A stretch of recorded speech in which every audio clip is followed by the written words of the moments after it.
السلام عليكم ورحمة الله. ازيكم حبايبي؟ عاملين ايه؟ يا رب تكونوا بخير. فيديو جديد ويوم جديد، يوم كله خير وبركة وطاقة ونشاط. نبدأ اليوم بتاعنا ونصلي على النبي. اللهم صل وسلم وبارك على سيدنا محمد وعلى آله وصحبه وسلم تسليما كثيرا. وحشتوني جدا جدا جدا.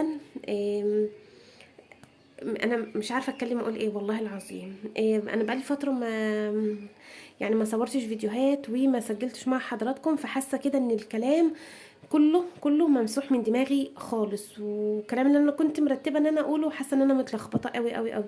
فمعلش. إيه، ربنا يا رب ييسر امورنا جميعا، اللهم امين يا رب العالمين، ويصلح حالنا جميعا، اللهم امين. قولوا امين امين يا رب العالمين. إيه، وحشتوني قوي. إيه، انا غايبه عنكم. انتوا عارفين ان انا لما بغيب عن القناه بيبقى غصب عني، غصب عني بالقوي بالقوي القوي، يعني الحمد لله على كل حال.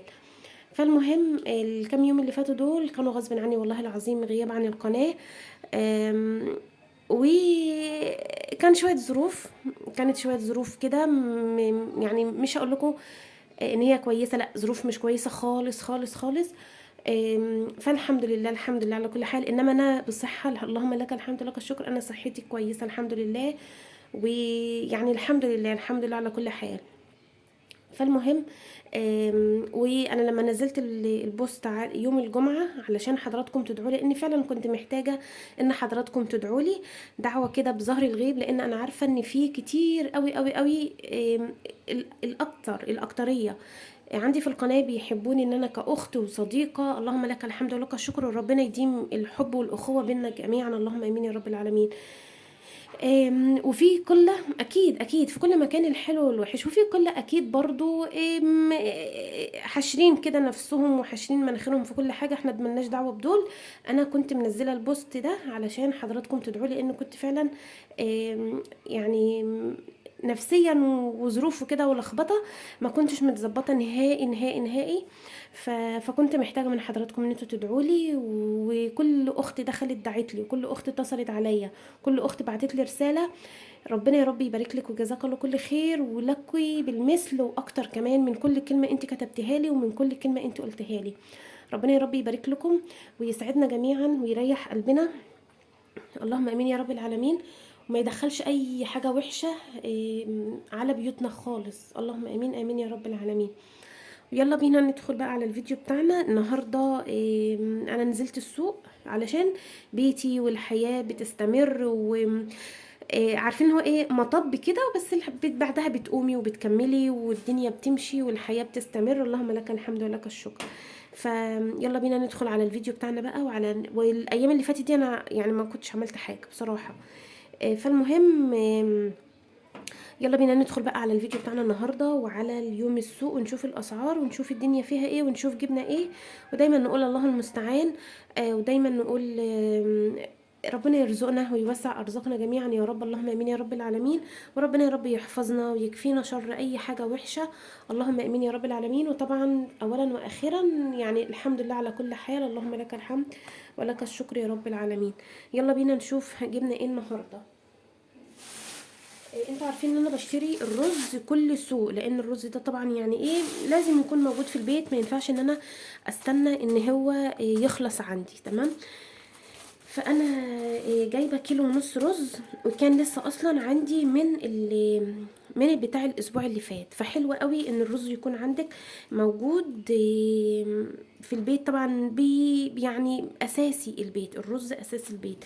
فالرز لسه سعره زي ما هو، الرز ب30 جنيه، انا جايبه كيلو ونص ب45 جنيه. فما شاء الله والله ربنا سبحانه وتعالى بيحط بركه، يعني الكيلو ونص بيكفوا بيكفوا، اللهم لك الحمد ولك الشكر. دايما ادام انتي بتعملي على القد وبتعملي مظبوط وما بتهدريش، ودايما تقولي يا رب ربنا يرزقنا البركه، فبركه ربنا سبحانه وتعالى بتتحط في الحاجه. الكيلو ونص رز دول ب45 جنيه. طيب انت كنت نازله السوق بكام يا بسمه؟ انا كنت نازله السوق يعتبر ب300 جنيه. تمام.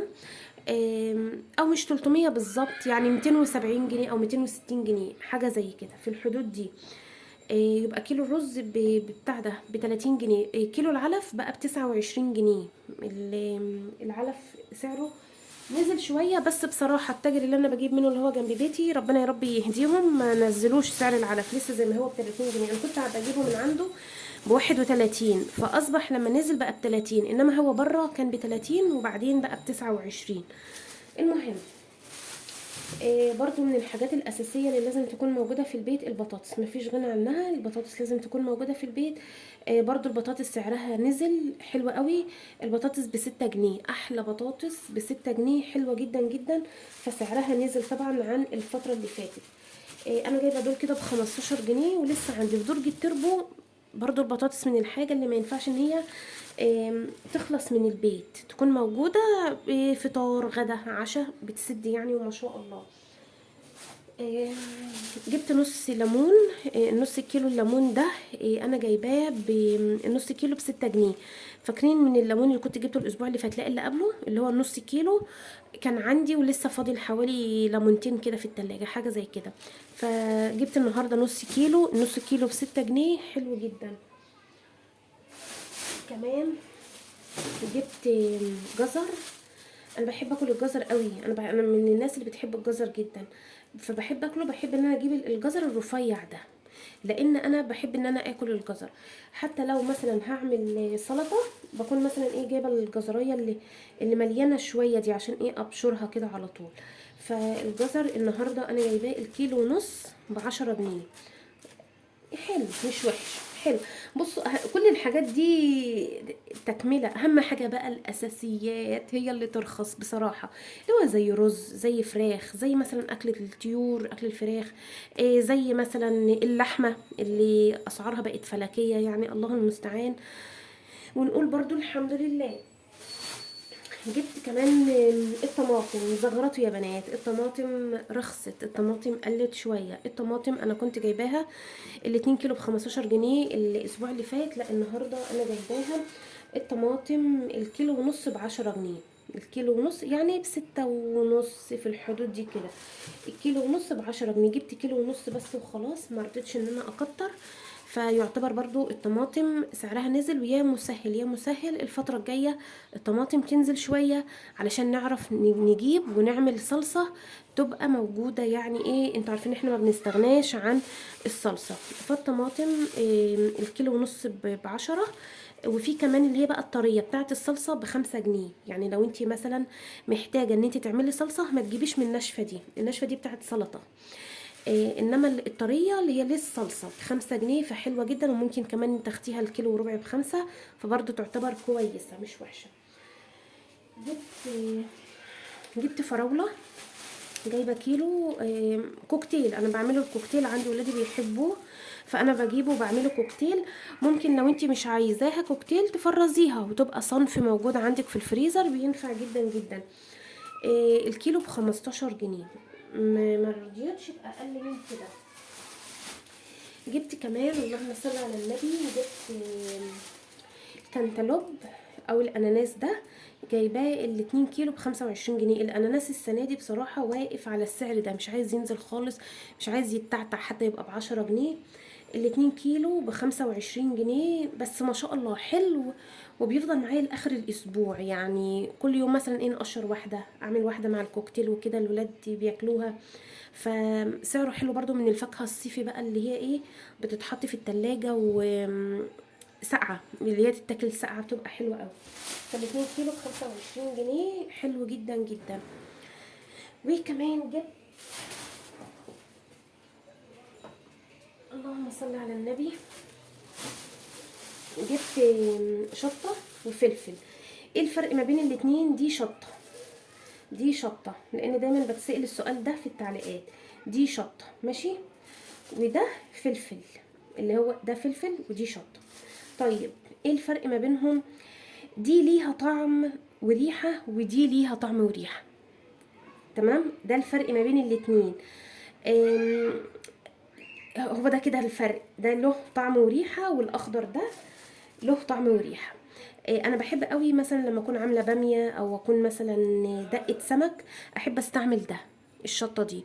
دي بتدي ريحه وطعم احلى من الفلفل. انا بحبها في الاكل، مثلا في اللي زي ما قلت لحضراتكم، مثلا اني اقطع قرني زي كده في باميه، اقطع قرني في مسقعه، بحاجه زي كده يعني.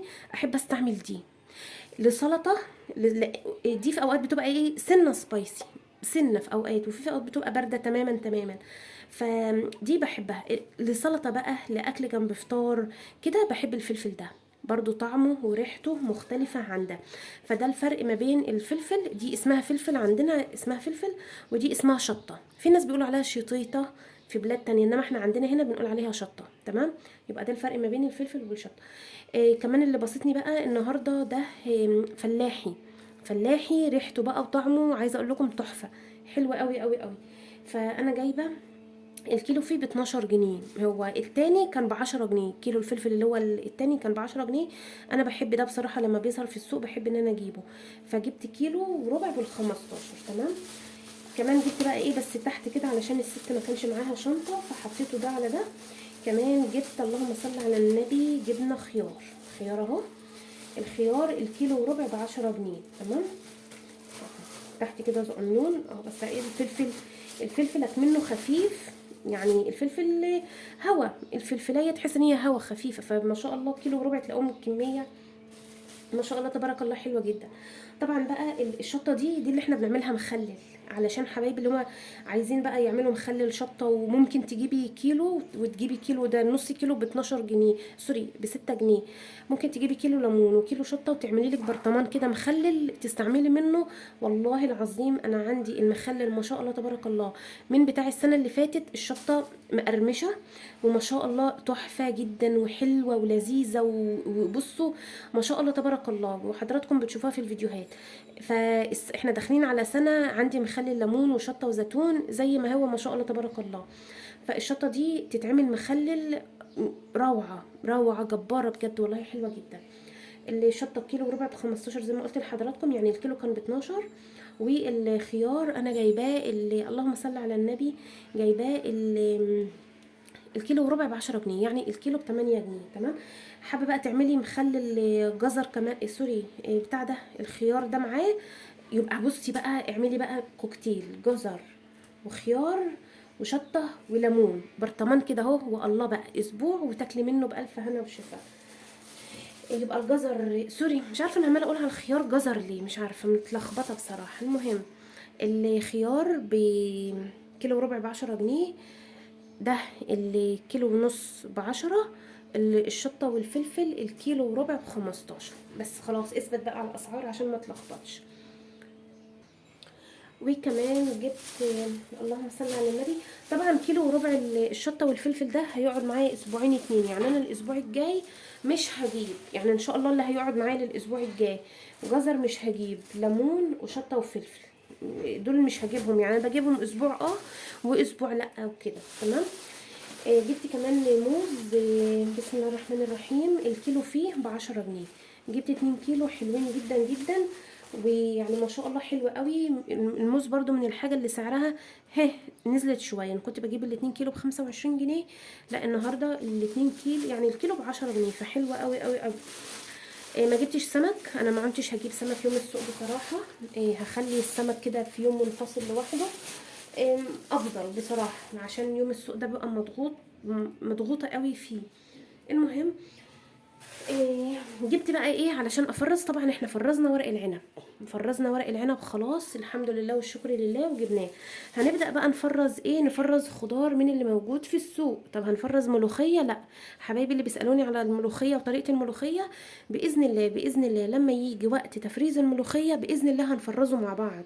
انا كل سنه اللهم لك الحمد ولك الشكر بفرز الملوخيه وبعملها مع حضراتكم لحد اخر كيس.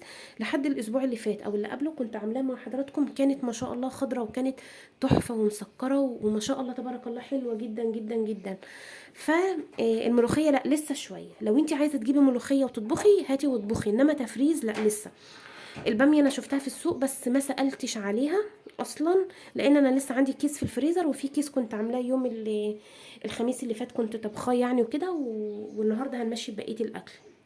فالمهم جبنا ايه، نجيب بقى ايه يتفرز علشان البيت يبقى مسنود، ما تحسيش كده ان البيت فاضي. يعني النهارده مثلا انا ما جبتش سمك فالسوق مريح شويه، فاحط بقى الفلوس في حاجه تانية تسند بيتي، وبيتي يبقى كده ايه ما شاء الله يعني فيه الخير. يا رب يملى بيوتنا جميعا بالخير يا رب وراحه البال اللهم امين.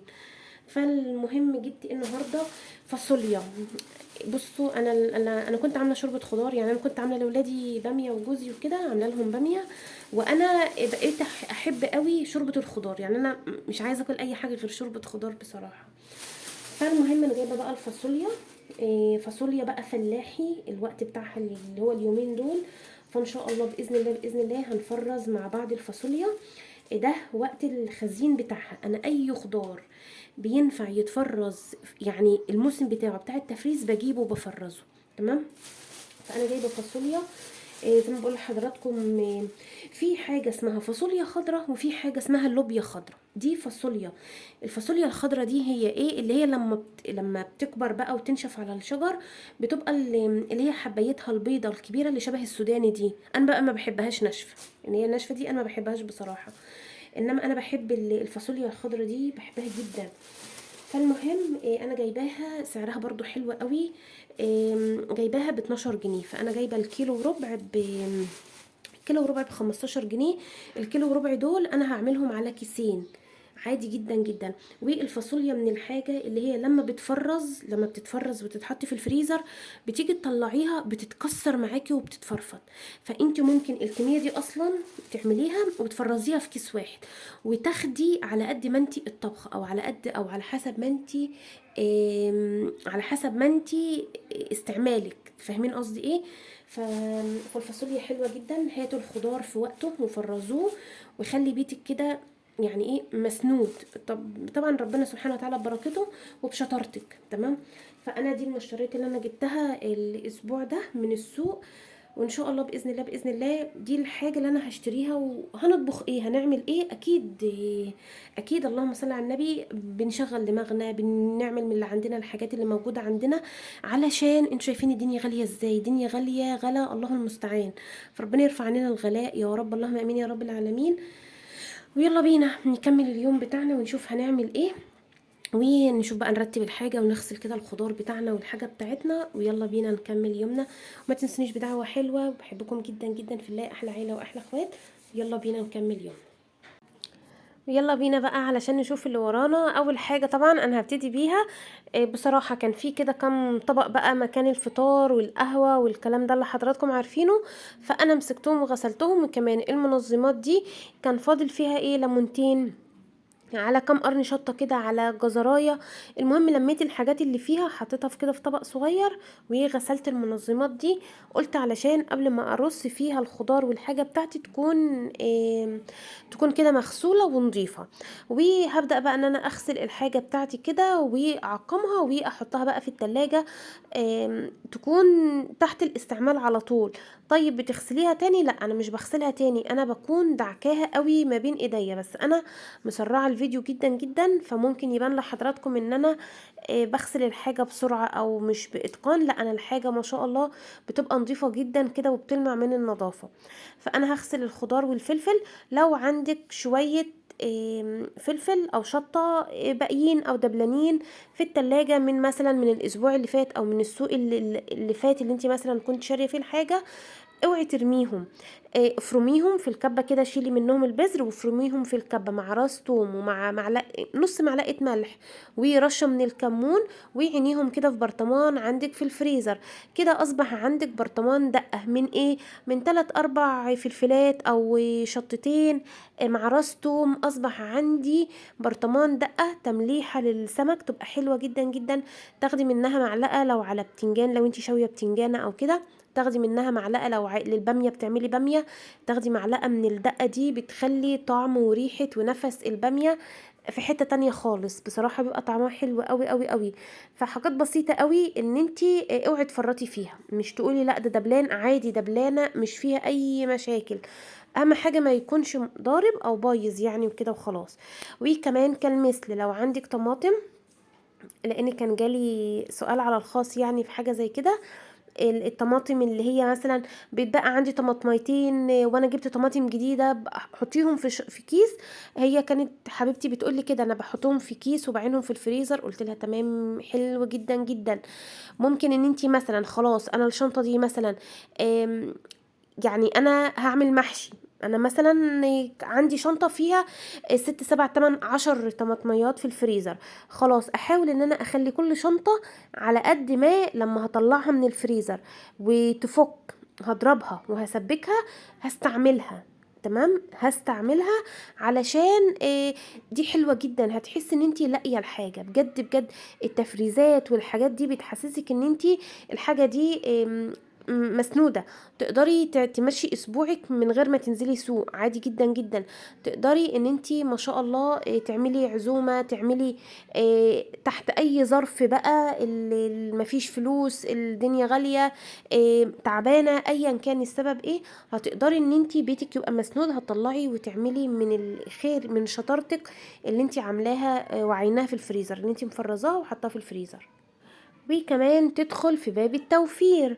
الحاجات دي بتوفر عليكي، هتوفر عليكي فلوس، هتوفر عليكي ان انت مثلا السوق الجاي هتقللي من الحاجة اللي انت جايباها، فده طبعا هيدخل معاكي في باب التوفير، وما شاء الله بيتك كده يكون مليان بالخير، وكمان تستبدلي فلوس الحاجة دي. يعني انا ان شاء الله بإذن الله الاسبوع الجاي فلوس الفلفل والجزر والليمون هجيب بيهم حاجة تانية، هجيب بيهم حاجة تانية تكون ناقصة في مطبخي. فاهمين الفكرة ايه؟ انا عايزة اوصل لحضراتكم الفكرة دي. ف... فخليكي كده شاطرة، خليكي ناصحة، مش تكرري الحاجة على طول على طول. اللي موجود اللي انا محتاجاه هو اللي انا اجيبه، اللي انا مش محتاجاه لا خلاص انا مش هجيبه، اجيب حاجة تانية، اجيب حاجة غيره، علشان برضو بيتي يكون مش ناقصه اي حاجة خالص خالص. إيه كده، انا اللهم صل على النبي غسلت الخضار بتاعي ومسحت ارفف في التلاجة ورصيتها في مكانها، وكمان الفراولة بتاعتي غسلتها حلو جدا جدا وعقمتها بقى بالخل، وغسلتها اكتر من مرة حوالي 3 4 مرات كتير جدا لحد ما الرملة راحت خالص. والرز بتاعي كان لسه عندي رز من الاسبوع اللي فات، فحطيته كده يعني الكيلو ونص بتاع الاسبوع اللي فات. وعايزه اقول لحضراتكم انا طبخت وعملت اكل يعني الحمد لله يا رب، الحمد لله بطبخ وبعمل كل حاجة في البيت عندي يعني وكده. فاللهم لك الحمد ولك الشكر يا رب، بس كله بالعقل. يعني القليل كده معاكي هتلاقي ما شاء الله تبارك الله ببركة كبيرة جدا جدا في حاجتك وفي بيتك، يعني ان شاء الله بإذن الله. والكنتالوب بتاعي برضو هغسله كده وبحطه في التلاجة في المنظم ده، ما شاء الله بياخد كده معايا الكمية كلها. وفي اوقات مثلا لو في وسط الاسبوع ممكن بنجيب برتقان، اللي هو البرتقان البلدي الجميل ده، برضو بحطه كده في المنظم معاه، وبيبقى طعمه بصراحة حلو قوي لما بيسقع وبيتحط في التلاجة. صليت بنا على النبي عليه افضل الصلاه والسلام. اللهم صل وسلم وبارك على سيدنا محمد وعلى اله وصحبه وسلم تسليما كثيرا. الفاصوليا بقى بتاعتي، بصوا الخضار ده حاجه ما شاء الله تبارك الله نعمه من ربنا سبحانه وتعالى، وفيتامينات حلوه قوي قوي قوي للجسم. بالرغم ان احنا انا اولادي من الناس دول والله العظيم اللي بيعذبوني حرفيا في اكل الخضار، بس بحاول اعمل لهم اللي هم بيحبوه. يعني عندي مثلا بيحبوا الباميه، بيحبوا اللهم صل على النبي الملوخيه. ف... فالواحد بيحاول برضو ان هو يعمل اللي هم الولاد بيحبوه. وانا مؤخرا بقيت احب الفاصوليا، تمام، بس بحبها في شوربة الخضار. فبرضو جسمنا احنا كأمهات وكستات بيوت برضو مهم قوي ان احنا نهتم بنفسنا، نهتم بغذانا، فالله المستعان. فانا النهارده جايبه الفاصوليا دي، مش عارفه قلت لحضراتكم سعرها ولا لا، هي كانت ب 12 جنيه، جبت كيلو وربع بال 15. وكمان من فلوس السوق علشانها انا كنت قايله لحضراتكم ان هم 260 او 270. طب يا بسمه الفلوس وكده انا كنت جبت بصل، زي ما كنت قلت لحضراتكم قبل كده ان انا مش هخزن السنه دي بصل، اللي انا من الناس اللي كنت بجيب خزيني بتاعي السنه من البصل كله مره واحده. بس السنه دي حضراتكم زي ما شايفين البصل ب10 جنيه والاتنين ب25 جنيه، 2 كيلو يعني، فغالي قوي بصراحه. والبصل برضو من الحاجه اللي بصي لازم يتهدر منها، ايه بصلة تبوظ، بصلة تزرع، بصلة تفضي. فالبصل من الحاجة اللي هو بيتهدر منها. فانا قلت لا انا هجيب على القد وخلاص، كل لما احتاج كل كام سوق كده لما احس ان في فلوس متوفرة معايا اجيب مثلا 5 كيلو واركنهم يمشوني اسبوع 2، وقبل ما يخلصوا اجيب برضو إيه 5 كيلو 10 كيلو ايا كان، يعني الكمية اللي انا هجيبها هجيب كمية بسيطة يعني وقبل ما تخلص اجيب كميه غير. ودي اسلم طريقه للي انا يعني لحل ازمه ومشكله البصل بتاعت السنه دي بصراحه. فالله المستعان. فكنت جايبه بصل بس حطيته بقى، طلعته فوق على السطوح. لما احتاج منه هم، عايزه اقول لكم ال5 كيلو دول شرشين اتنين بصل. 5 كيلو بس وخلاص. فالله المستعان. ربنا يرحمنا برحمته ويوسع ارزاقنا جميعا، اللهم امين يا رب العالمين. الفاصوليا بتاعتي مسكتها وغسلتها وقطعتها وشلت الجزئيه اللي هي اللي فوق واللي تحت، وقطعتها كده بالسكينه او بايدك. هي كانت ما شاء الله جميله قوي قوي وطازه وفلاحي، يعني بصراحه حلوه قوي. استغلي وقت الخضار وهو موجود، الخضار في الموسم بتاعه في وقته هاتيه وخزنيه افضل حاجه. طبعا التخزين انا بخزنها بالطريقه دي، انا بديها بس غلوه واحده بس وخلاص، وبقلب فيها كده على طول على طول. ويعني هي بس انا عايزاها بس يعني تشم السخونيه بس وخلاص. وبعدين بصفيها وبفتح عليها الحنفيه ميه ساقعه علشان توقف من عمليه التسويه بتاعتها وكده. بس وخلاص. وبعد كده بكيسها بقى في اكياس تبقى على طبخه طبختين اي حاجه. انا الكيس من دول يعني في كيس هعمله طبخة مع شوربة الخضار، والكيس التاني هيبقى على طبختين لانه كان مليان. اكياس التلاجة اللي هي المتعارف عليها اللي هي المستطيلة دي خلصانة من عندي بصراحة، وعايزة ان شاء الله باذن الله لما ابقى انزل ابقى اشتري ان شاء الله باذن الله. فحلوة قوي ولونها بيفضل زي ما هو وجميلة جدا جدا. وتعلمي كده ان انت تدبري، وتعلمي ان انت اجيب ايه لا ما اجيبش ايه، لان دايما بتسأل الاسئلة دي. فاحنا في فيديوهاتنا بندردش مع بعض، وربنا يا رب يملى بيوتنا جميعا بالخير يا رب. فالفاصوليا طبعا كلها فيتامينات، والوقت بتاعها دلوقتي في ناس مثلا بتبيعها ارخص، في ناس بتجيبها اغلى. المهم هاتي على قدك وعلى قد ميزانيتك، وربنا يا رب يملى بيوتنا جميعا بالخير، اللهم امين يا رب، والبركه يا رب، اللهم امين يا رب العالمين. ده كده الفيديو بتاعي معاكم النهارده، وده كده روتيني معاكم النهارده، وبحبكم في الله احلى عيله واحلى اخوات. ما تحرمش منكم ابدا ابدا، دمتم ليا حاجه حلوه قوي قوي في حياتي، يعني وقريبين لقلبي جدا جدا جدا. ربنا يسعدكم ويكبر بخاطرنا جميعا، اللهم امين يا رب العالمين. اشوفكم على خير فيديو جديد. السلام عليكم ورحمه الله وبركاته.